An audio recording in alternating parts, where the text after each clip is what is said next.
तो बच्चों जैसा कि इस बार का हमारा टारगेट है कि जो भी आगामी सुपर टेट, यूपी टेट या सीटेट के एग्ज़ाम होने वाला है, उसमें जो आपका जो है सामान्य अध्ययन जीएस से, जो आपका जीएस से क्वेश्चन बनता है 60 नंबर का, तो ये 60 में 60 हम कवर करने वाले हैं।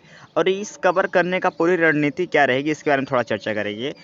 6 से लेकर 8th तक जो भी एससीईआरटी की बुक है, स्टेट गवर्नमेंट की बुक है, यूपी स्टेट गवर्नमेंट की बुक, उन सभी बुक्स को, कौन कौन से बुक्स को, आपका हिस्ट्री हुआ, इतिहास हुआ, और हिस्ट्री के साथ उसमें एक ही बुक में नागरिक जीवन भी, जिसे पॉलिटी बोलने लगा होता है, साथ में एक दूसरी बुक होती है ज्योग्राफी की। तो जैसे कि 6 का हिस्ट्री ज्योग्राफी बुक पढ़ेंगे, 7th का पढ़ेंगे और 8th का पढ़ेंगे। तो इस तरीके से अब पूरी बुक नहीं पढ़ेंगे, जो जो उसमें ज़रूरी बातें बस उसी को हम पढ़ेंगे। तो इसी सीरीज में आज हम पहला जो टॉपिक लिए हैं वो लिए पृथ्वी की आंतरिक संरचना, पाठ 1 क्लास 7th का है। तो इसको आइए हम पढ़ते हैं। इसमें जो जो ज़रूरी बात है, हमको सभी नहीं पढ़ना है, जो जो हमारे लिए ज़रूरी बात है आइए उन सबको पढ़ते हैं, क्योंकि बेटा इसी में से पूरा क्वेश्चन सभी एग्जाम यूपी टेट या सुपर टेट में जो सेकंड पेपर में होता है, इसी में से देखने को मिलेंगे। ठीक बेटा, तो देखिए ये क्या है।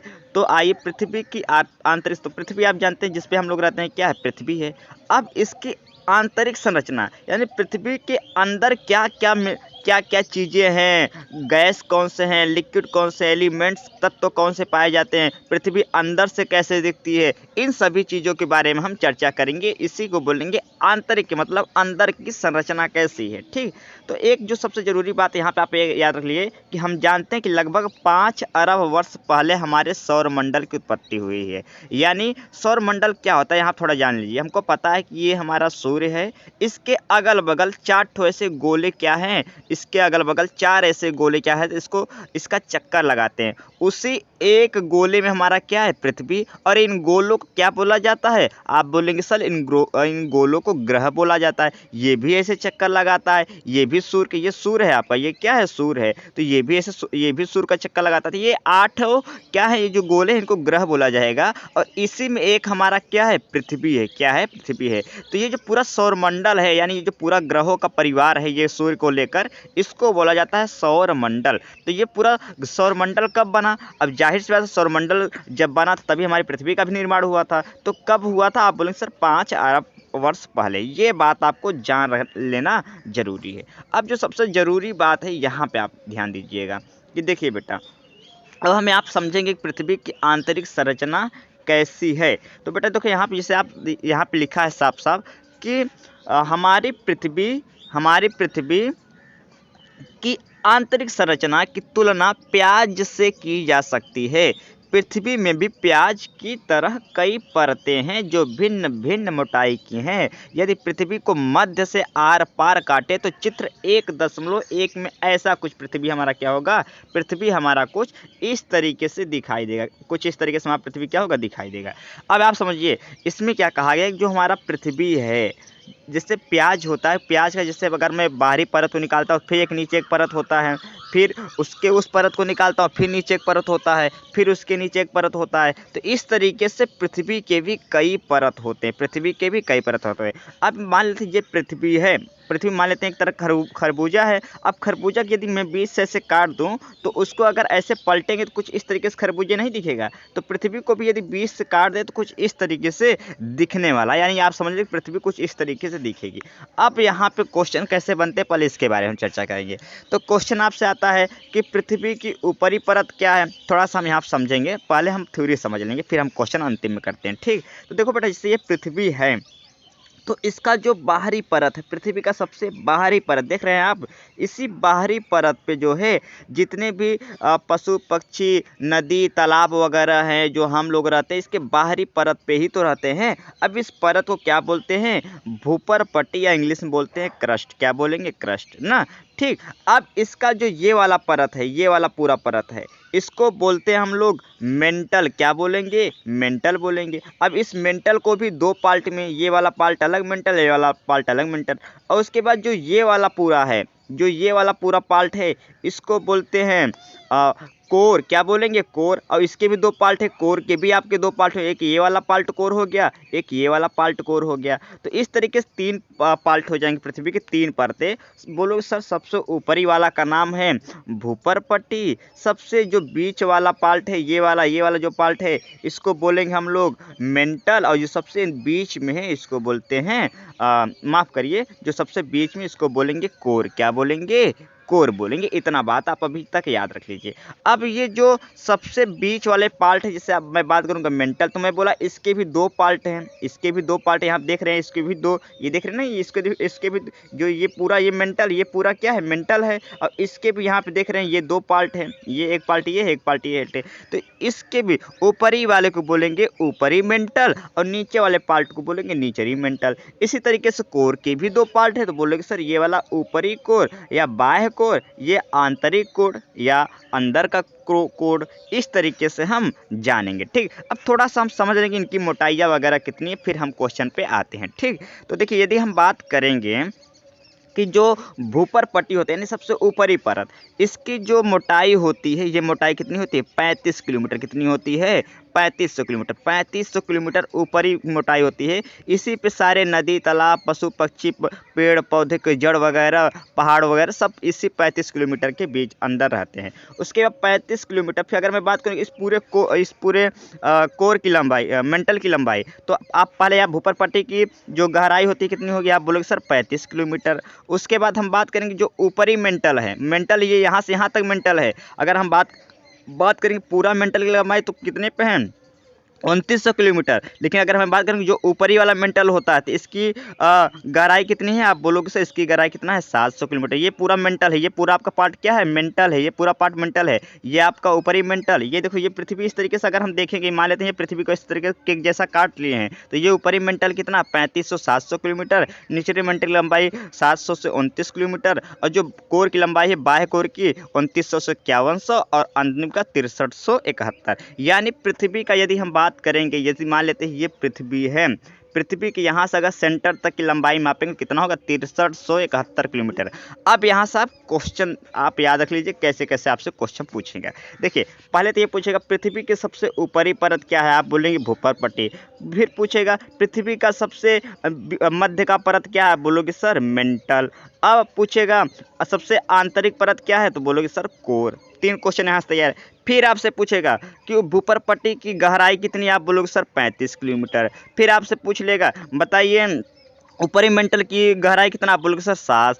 फिर आपसे पूछेगा गहरा जो निचला मेंटल है उसकी गहराई क्या? आप बोलोगे सर 2900 किलोमीटर। इस तरीके से क्वेश्चन पूछेगा। और क्वेश्चन कैसे पूछेगा? बताइए पृथ्वी की त्रिज्या कितनी है या पृथ्वी की पूरी गहराई कितनी है, त्रिज्या कितनी है? आप बोलोगे सर 6371 किलोमीटर। ये जो आंतरिक कोर होता है सबसे अंदर होता है और भूपरपट्टी सबसे ऊपर होता है। चलिए यहाँ तक हमको उम्मीद है आपको सारी बातें समझ में आ गई होगी।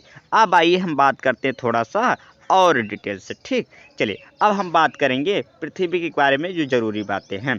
अब हम एक एक करके जैसे हम बात करेंगे, पहले भूपरपट्टी के बारे में अच्छे से पढ़ेंगे। ठीक बेटा, तो भूपरपट्टी के बारे में आइए हम थोड़ा सा पढ़ते हैं।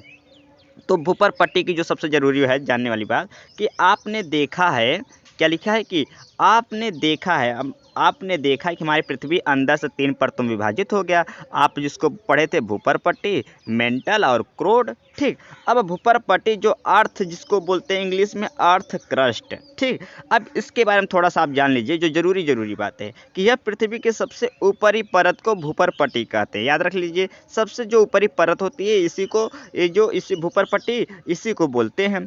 पृथ्वी की सबसे पतली ठोस परत है और भूपरपट्टी की मोटाई विभिन्न स्थानों पर भिन्न भिन्न होती हैं। यहाँ पे याद रख लीजिए कि कहीं कहीं मान लेते हैं कोई समंदर है इस पृथ्वी की तो यहाँ पे गहराई कम होगी, कोई पहाड़ है तो ऊपर भूपरपट्टी की गहराई ज़्यादा होगी। इस तरीके से अलग अलग होते हैं। लेकिन जो आमतौर पे अगर पूछा जाएगा तो आप यही याद रख लीजिए कि इसकी मोटाई लगभग 70 किलोमीटर तक भी है, कहीं कहीं 70 किलोमीटर तक भी है। लेकिन अगर आम तौर पे पूछे तो आप बोलेंगे सर 35 किलोमीटर है। कहीं कहीं जैसे पर्वतों पर 70 किलोमीटर हो गया, कहीं कहीं सबसे कम कहाँ है आप बात करेंगे सर समंदर में 35 किलोमीटर है। तो इस तरीके से अब जो मैं बात करूँ, जो पृथ्वी का सबसे ऊपरी परत है, जो पृथ्वी का सबसे ऊपरी परत है, यहाँ पे कौन कौन से खनिज पाए जाते? खनिज का मतलब जो तत्व लोहा, चांदी, सोना, हीरा। तो यहाँ पे क्या पाए जाते हैं? ऊपरी परत में सिलिकॉन पाया जाता है, एल्यूमिनियम, सबसे ज़्यादा सिलिकॉन और एल्यूमिनियम पाया जाता है भूपर पट्टी पे ना, भूपर पट्टी पे सिलिकॉन और एल्यूमिनियम कहा जाता है।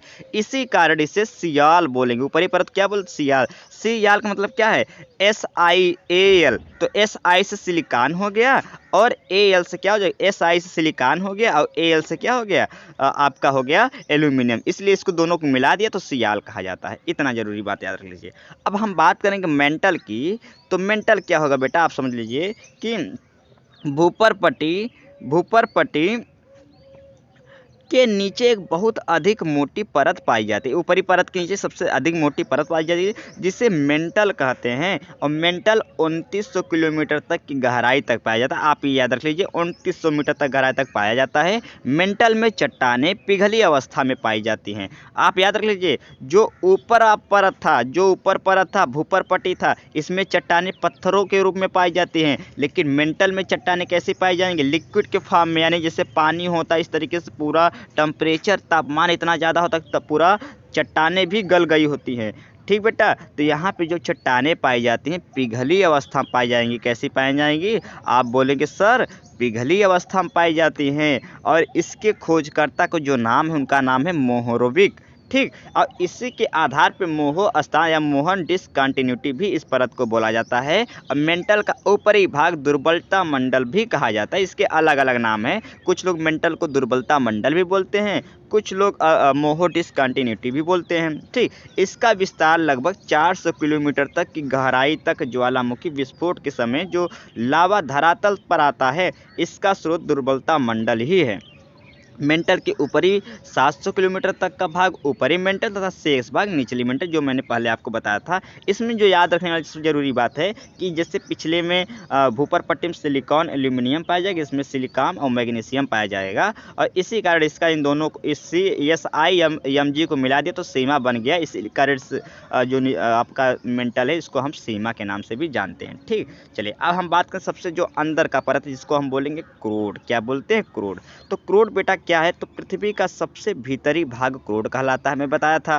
ठीक, और यह मेंटल की सीमा 2900 किलोमीटर के जब गहराई में जाएगी तो क्रोड का बॉर्डर शुरू हो जाता है। क्रोड परत भी दो भागों में विभाजित होता है, मैं बताया था, बाह्य क्रोड, आंतरिक क्रोड। अब इसमें क्या क्या ज़्यादा पाया जाएगा? इसमें निकिल और फेरियम, यहाँ देखिए इसमें निकिल और लोहा सबसे से बने होने के कारण इस परत को निफ भी कहा जाता है। सेल निफ भी कहा जाता है। ठीक बेटा, अब हम बात करेंगे सेल। ठीक, जो आप बस अब इतना आप याद रख लीजिए जितना मैं आपसे क्वेश्चन बताया हूँ। यहाँ पे थोड़ा सा कुछ ज़रूरी बात है, बॉक्स में आप थोड़ा सा यहाँ पे नज़र अपना देख लीजिए कि देखिए यहाँ पे जो सबसे ज़रूरी बात है कि पृथ्वी और मेंटल का ऊपरी भाग मिलकर स्थलमंडल कहलाता है। पृथ्वी, भूपर पट्टी और मेंटल का ऊपरी वाला भाग, और इसकी मोटाई 10 से 200 किलोमीटर के बीच होती है। ठीक बेटा, यानी आप समझ लीजिए स्थलमंडल क्या कहलाएगा बेटा, कि ये देख लीजिए कि जो आपका भूपर पट्टी है, क्या है? भूपर पट्टी है और मेंटल, इन दोनों को मिला देते हैं तो इसी को स्थल मंडल बोलते हैं। इसकी पूरी जो गहराई है कितना है? 10 से 200 किलोमीटर, जो आपको एक एक्स्ट्रा फैक्ट याद रखने के लिए आपको ज़रूरत है। तो बेटा इस तरीके से हमने जो पृथ्वी की आंतरिक संरचना है, आपका मेंटल, कोर, क्रोड, इन सब के बारे में हमको आज से अच्छे से पता चल गया। ठीक, अब थोड़ा सा हम आगे बढ़ेंगे और जानेंगे चट्टानों के बारे में। किसके बारे में जानेंगे? चट्टानों के बारे में। ठीक, तो चट्टानों के बारे में हम याद रख लीजिए, चट्टान क्या होते हैं थोड़ा सा आप जो है देसी भाषा में समझ लीजिए कि शैल या चट्टान खनिजों के मिश्रण से बना पदार्थ। खनिज क्या होते हैं सर? सोना, चांदी, लोहा, बालू, पीतल, मिट्टी, ये सब खनिज होते हैं। तो जो शैल होते हैं, जैसे चट्टान बोलते हैं, ये इन्हीं से बने होते हैं। मान लेते हैं कापर एल्यूमिनियम से बनते हैं, सिलिकॉन एल्यूमिनियम, इस तरीके से चट्टानें बनते हैं। और ये विभिन्न आकृतियाँ, चट्टानें अलग अलग तरीके से दिखते हैं। कुछ चट्टानें ऐसे दिखेंगी तो कुछ चट्टानें ऐसे दिखेंगी, कुछ चट्टानें बिल्कुल ऐसे दिखेंगी। तो अलग अलग इनकी आकृतियाँ होती है, रंग भी इनके अलग अलग होते हैं। साथ में जो सबसे ज़रूरी बात है याद रखने की कि ये ये पत्थर की तरह कठोर भी होती हैं और मिट्टी व रेत की तरह मुलायम भी हो सकती है। जरूरी नहीं कि चट्टान हमेशा एकदम मजबूत हो, मुलायम भी हो सकते हैं और कठोर भी हो सकते हैं। ठीक, इतना आपने देखा होगा कि घर पर आपकी माँ जिस सिलबट्टे का प्रयोग करती है, मसाला पहले के ज़माने में इस पे पीसा जाता था, तो सिलबट्टा जो हमारे घर में जो ओखली होती थी वो चट्टान का ही बना होता है। ठीक, मसाला पीसने के लिए करती है वह पत्थर का ही होता है, जिसे चट्टान या पत्थर या फिर सैल आप कुछ भी बोले। ठीक, रॉक्स भी आप बोल सकते हैं, ये इंग्लिश का की भाषा है। ठीक, आप इतना भी याद रख लीजिए। और जो आगे चट्टानों के बारे में जानने वाली बात है, आप यहाँ देखिए। अगर हम बात करेंगे सैलों के प्रकार यानी सैल कितने प्रकार के होते हैं, तो बेटा आप यहाँ पे याद रख लीजिए कि सैल जो आपके होते हैं, सैलों के प्रकार ये आग्नेय सैल, आग्नेय सैल, आग्नेय सैल, उसके बाद दूसरा अवसादी सैल, तीसरा जो सैल होता है रूपांतरित सैल। तो सैल आपके बेटा कितने प्रकार के हो गए? आप बोलोगे सर 3 प्रकार के, आग्नेय सैल, अवसादी सैल और रूपांतरित सैल। ये सैल के प्रकार है, ये सैल के क्या है? प्रकार है। ठीक बेटा, अब आग्नेय सैल की अगर मैं बात करूँ, इसको इंग्लिश में बोलते हैं इग्नी। अब इन सब के बारे में हम पढ़ेंगे, आग्नेय सैल क्या होते हैं, अवसादी सैल क्या होते हैं, रूपांतरित सैल क्या होते हैं। तो पहले हम बात करेंगे आग्नेय सैल क्या होते हैं। आग्नेय सैल को इंग्लिश में बोलते हैं इग्निशियस रॉक्स। ये क्या होता है? आग्नेय लैटिन शब्द इग्निस का रूपांतरण है। इग्निस का अर्थ है आग, इग्निस का अर्थ है आग। थोड़ा सा आप देख लीजिए, अब इसको हम थोड़ा सा डिटेल पढ़ेंगे कि चित्र 1.2 को देखिए। ये जो आपका चित्र दिख रहा है इसको देखिए। अब इस चित्र में खास क्या है जो आपको दिखा रहा है, तो और आग्नेय सैलों के निर्माण की प्रक्रिया जानिए। ये आग्नेय सैल बनते कहते हैं, जो आग्नेय चट्टान होती हैं, पत्थर होते हैं, आग्नेय पत्थर, ये बनता कैसा है? तो देखिए बेटा, इसमें लिखा है चित्र में, देखिए उड़ती हुई राख और धुआं। देख ले रहे इस चित्र को, देखिए इसमें धुआं उड़ रहा है, राख उड़ रहा है। तो बेटा उड़ती हुई राख और धुआं जैसा पदार्थ निकलता दिखाई पड़ रहा है। आग्नेय सैलों की रचना इन्हीं भूगर्भ यानी पृथ्वी के अंदर से, भूगर्भ मतलब पृथ्वी के अंदर से निकलने वाले तत्वों और तरल पदार्थों के ठंडा होकर जमने से फलस्वरूप हुई। ये तरल पदार्थ पृथ्वी के आंतरिक भागों में गर्म एवं पिघले रूप में रहते हैं, इसे मैग्मा कहते हैं। अब मैं समझा देता हूँ आपको सरल भाषा। बेटा आप देख सकते हैं, ये हमारा क्या है? ये पृथ्वी के अंदर का भाग है, ये पृथ्वी के बिल्कुल अंदर का भाग है। अब पृथ्वी के अंदर हमने अभी पढ़ा था कि जो मेंटल वाला हमारा पार्ट होता है, उसमें जो चट्टानें होती हैं वो कैसे पाया जाता है? लिक्विड की अवस्था में पाया जाएगा। कैसा पाया जाएगा? लिक्विड यानी पानी की तरह दिखता है एकदम, जैसे पानी आप लोहा पिघला दो तो उस तरीके से दिखता है। अब जाहिर सी बात है, कोई चीज़ पिघल रहा है तो यानी वहाँ पर टेम्परेचर ज़्यादा होगा। तो ये कभी जो चट्टानें पिघली हुई अवस्था में होती हैं, तो जहाँ पे पृथ्वी की ऊपरी परत कमज़ोर होती हैं, वहाँ से ये प्रेशर के माध्यम से इसको, पृथ्वी को एकदम फाड़ कर ऊपर ये जो लिक्विड है आने लगता है। यानी एक तरह का जो लावा यानी आग का समझ लीजिए नदी, तो आग का नदी जो ज़मीन के अंदर है ये पिघल कर ऊपर आने लगती है बेटा। तो ये आने लगेगी, तो जैसे ही ऊपर आएगी, पृथ्वी को फाड़ कर आए, फिर धीरे धीरे जो लावा है, जो नदी पानी की तरह पूरा एक तरह नदी की तरह, नदी का आग की तरह समझिए लावा होता है। ठीक, तो जो अंदर होता है आग, जो अंदर होता है लिक्विड के फॉर्म में, उससे आप बोलते हैं मैग्मा। क्या बोलेंगे? मैग्मा। जब यही मैग्मा ऊपर लावा आ जाएगा तो इससे बोलेंगे लावा। अभी जब लावा धीरे धीरे ठंडा हो जाती है, तो धीरे धीरे लावा जब ठंडा हो जाएगी तो ये चट्टान के रूप में, पत्थर के रूप में ऊपर पृथ्वी के ऊपर ऐसे जम जाएगी। क्या करेगी? पृथ्वी के ऊपर ऐसे जम जाएगी। तो ये जो चट्टानें जम जाएंगी, जो चट्टानें बना, इसी चट्टान को बोलेंगे आग्नेय चट्टान। क्या बोलेंगे? आग्नेय चट्टान। तो जो अंदर लावा होता है उसको मैग्मा बोलेंगे, ऊपर आएगा तो इसे लावा बोलेंगे। ठीक, और बाद में यही लावा यानी ज्वालामुखी, इसको बोलेंगे क्या बोलेंगे? ज्वालामुखी बोलेंगे। और इसी ज्वालामुखी को क्या बोलते हैं बेटा? हम बोलेंगे ये जो ज्वालामुखी का जो लव होता है जब ठंडा हो जाता है तो बोलेंगे उसको, ये चट्टान बनती है, उससे बोलेंगे आग्नेय चट्टान बोलेंगे। ठीक, तो यहाँ पे आपको, हमें उम्मीद है समझ में आ गया होगा। तो इसे मैग्मा कहते हैं। जब यह मैग्मा पृथ्वी के धरातल पर पहुँचता है तो लावा कहलाएगा। ये जो मैग्मा है जब ऊपर ऐसे गया, ऊपर ऐसे बहता हुआ ठंडा हो गया, तो ये क्या कहलाएंगे? लावा कहलाएंगे। और इन्हीं से चट्टानें बनता है। कौन कौन चट्टानें बनता है? और देखिए आग्नेय की चट्टानों के भी प्रकार होते हैं। तो ग्रेनाइट, बेसाल्ट, गैब्रो, डायोराइट, इन चारों का नाम बिल्कुल आप इसे रट लीजिए कि आग्नेय शैलों के प्रकार कौन कौन से? आप बोल सकते ग्रेनाइट, बेसाल्ट, गैब्रो, डायोराइट।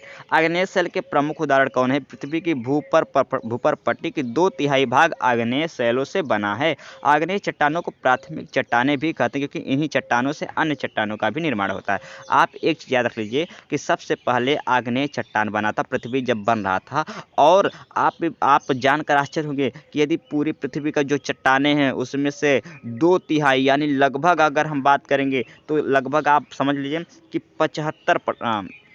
कितना, आपका समझ लीजिए कि 75%, कितना 75% चट्टानें आग्नेय चट्टानें ही होती हैं। और आग्नेय चट्टानों में कौन से प्रकार के, आप बोलोगे सर ग्रेनाइट, बेसाल्ट, गैब्रो या फिर डायोराइट, इस तरीके से। ठीक, अब यहाँ पे कुछ विशेषताएं हैं आग्नेय चट्टान के बारे में जो आप पढ़ लीजिएगा अपने से। ठीक, ये कुछ चट्टानों की विशेषताएं हैं, आप इसे पढ़ लीजिएगा। जो आप यहाँ पे इसको मैं से आप स्क्रीनशॉट मार के इसे पढ़ लीजिएगा।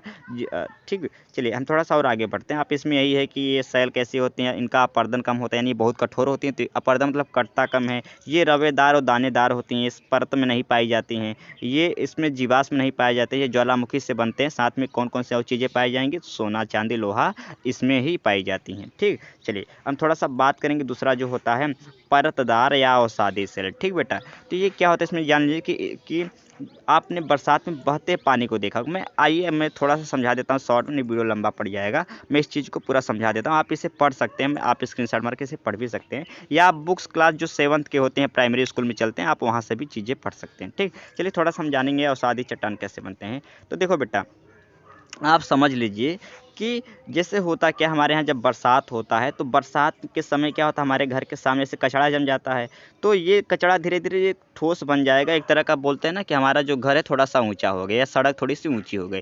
फिर अगले साल बरसात हुई, फिर इस तरीके से क्या हो गई, जैसे ये आप ये चित्र में देख लीजिए कि मान लेते एक साल बरसात हुई, कचड़ा ऐसे यहाँ पे जम गया। अगले साल बरसात हुई, फिर उसके ऊपर एक कचड़ा और जम गया। फिर अगले साल बरसात हुई, फिर एक कचड़ा और जम गया। फिर अगले साल बरसात हुई, एक कचड़ा और। तो इस तरीके से देख रहे हैं कि कचड़ा कचड़ा से एक चट्टान की तरह एक ठोस चीज़ बनता जा रहा है। अब इसी तरीके से क्या बनता है, हमारा अवसादे जो सेल होती हैं, जो अवसादे चट्टान होती है, इसी तरीके से बनती है। ठीक बेटा, इसी तरीके से बनती है।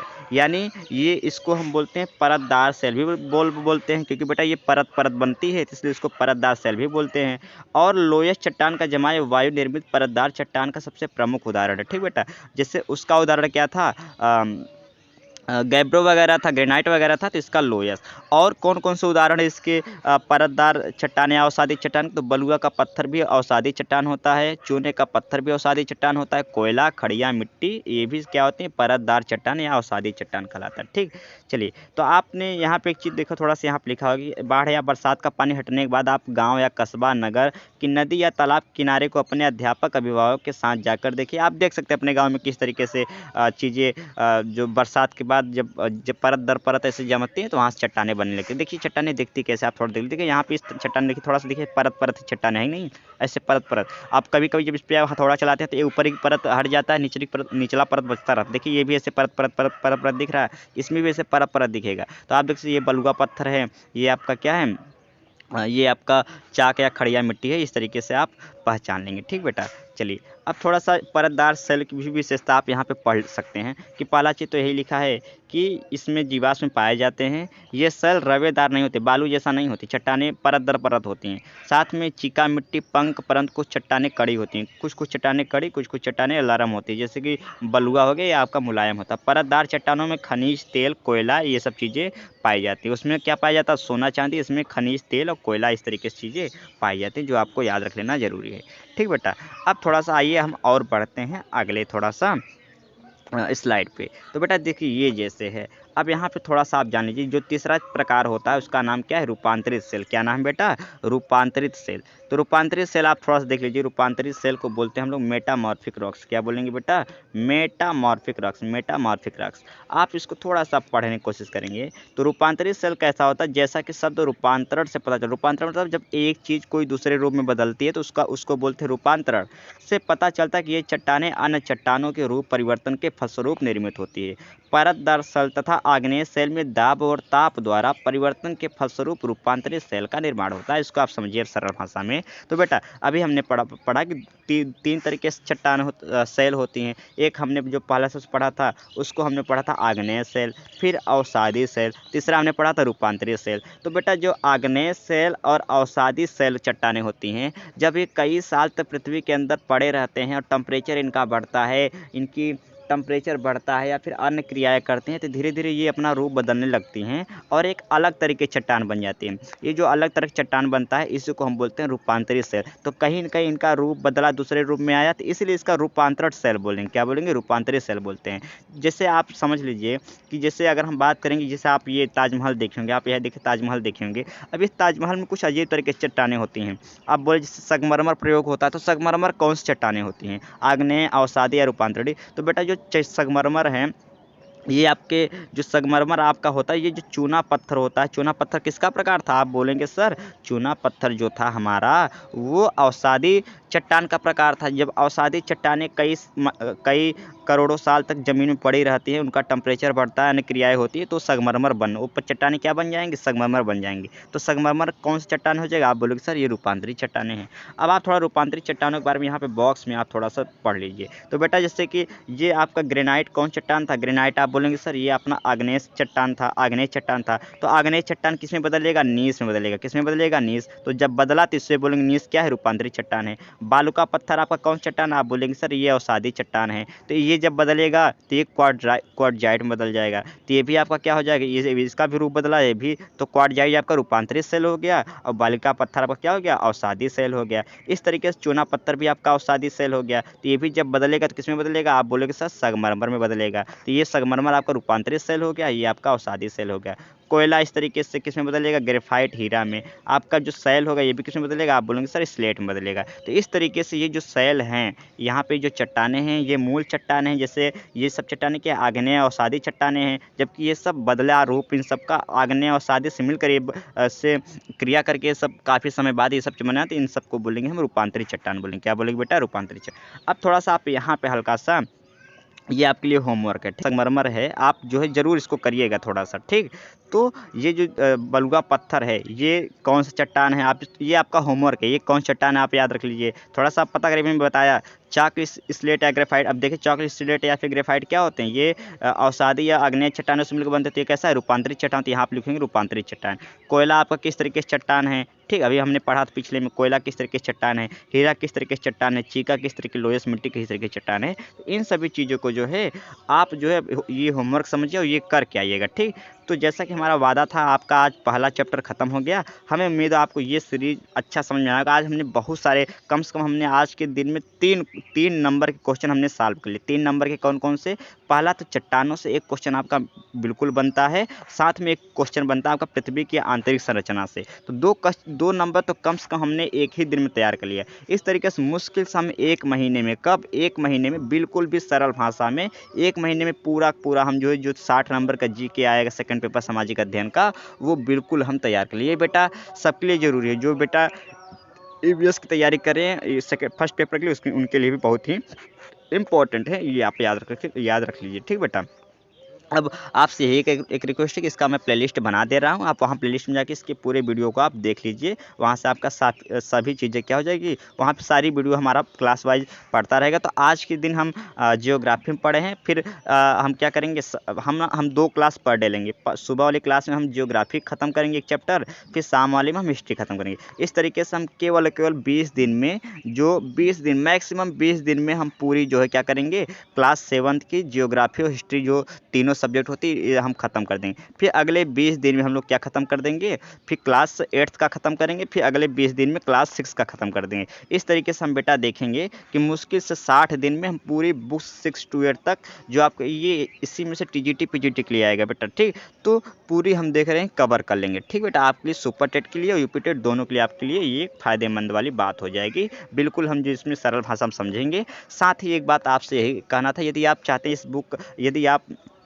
के पास ये बुक हो, क्योंकि ये बुक अधिकतर जो यूपी की प्राइमरी स्कूल होती है उसमें ये सब बुक चलती हैं, तो क्लास 7th की आप बुक ढूंढ लीजिए, भूगोल का और इतिहास का आप वो रख लीजिए पास में। यदि आपके पास बुक अवेलेबल नहीं है तो आप टेलीग्राम ग्रुप डिस्क्रिप्शन बॉक्स में जाइए, जहाँ पे काफ़ी यूपी टेट, सी टेट या सुपर टेट से संबंधित बुकें वहाँ पड़ी हैं। डिस्क्रिप्शन में जो यहाँ टेलीग्राम ग्रुप का लिंक दिया है वहाँ पर आप ज्वाइन करिए, वहाँ पर सभी PDF मिल जाएंगे। तो आपको क्लास कैसा लगा ज़रूर आप कमेंट करके हमें ज़रूर बताइए।